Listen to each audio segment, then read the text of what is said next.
The Magnificent Seven is a new Western film directed by Antoine Fuqua, and this movie stars Denzel Washington, Chris Pratt, Vincent D'Onofrio, and Ethan Hawke. And this movie is about 7 outlaws who are employed by the people of a town called Rose Creek to protect the town from a guy named Bartholomew Bogue and his army of savage thieves. This wasn't a movie that I was particularly excited for because I haven't seen any of Antoine Fuqua's work, so I don't know how he is as a director or his creative vision. And also I thought this movie could have easily been turned into a big budget studio product. And by that I mean the studio could have used the Western setting to draw in a certain demographic to the movie theater, and then you get to the movie and you realize that it's really just a dumbed down story that relies on blood and gore and shoot 'em up action. This movie is the complete opposite of that. The Magnificent Seven is so faithful to the classic Western genre. It's so much fun, and it has some of the best cinematography I've seen all year. Chris Pratt, my god, this guy steals every scene that he's in. His line delivery in this movie was excellent. He has so many fun one-liners. His character was so witty and offbeat,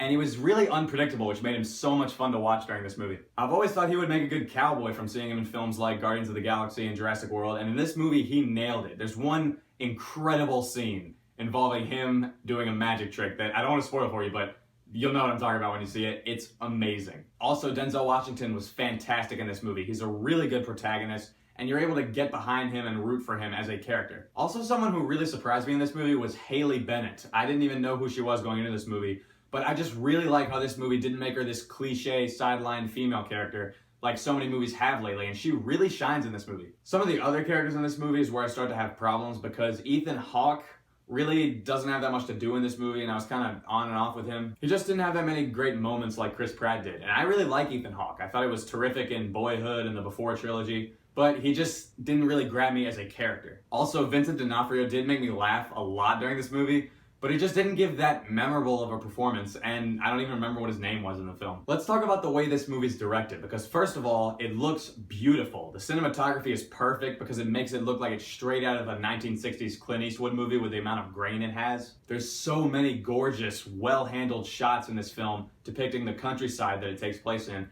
and it really made me feel like I was watching a movie that was filmed 40 or 50 years ago, just with better film stock. It's amazing. Putting that aside, this movie is so much fun, although I did think it took forever to really get going, and I think the opening could have been a lot more strong if I cared about the villain more, and that's one of my biggest problems with this movie. The villain really didn't have that much of a presence in this movie, and he doesn't have a lot of screen time, so he didn't really feel like a big threat to this group. You can understand his motivations, but really, he kind of feels like the same cardboard cutout villain that we've seen 1,000 times before. So after around the first 20 to 25 minutes, I'll say, this movie really does pick up with an incredible scene involving some of the members of the Magnificent Seven encountering an Indian. That scene was amazing, and from that moment onward, I was hooked by this movie. The action sequences in this film are really well handled, and I think Antoine Fuqua did a really good job showing us the action. And the finale of this movie, I loved. It felt so much like a classic Western. I think going into this movie, you need to know exactly what you're getting, because this movie's not serious at all. It's by no means a drama. This is just an insanely fun popcorn movie that falls back on every Western cliche, but it's okay because this movie knows what it is. It doesn't try to be something it's not. The Magnificent Seven is a perfect return to form for the Western genre. Chris Pratt and Denzel Washington are amazing in this film. Haley Bennett's also really good. It has some of the best Western action I've seen in the movie theater ever, and has some really good cinematography, and it's just a really well-directed, fun movie. We really don't get a lot of good Westerns nowadays, and this movie is so faithful to what the Western genre is, and for that reason, I'm gonna give it an 8 out of 10. I do have some issues with it though regarding the pacing issues towards the beginning, the villain not being as strong as I want him to,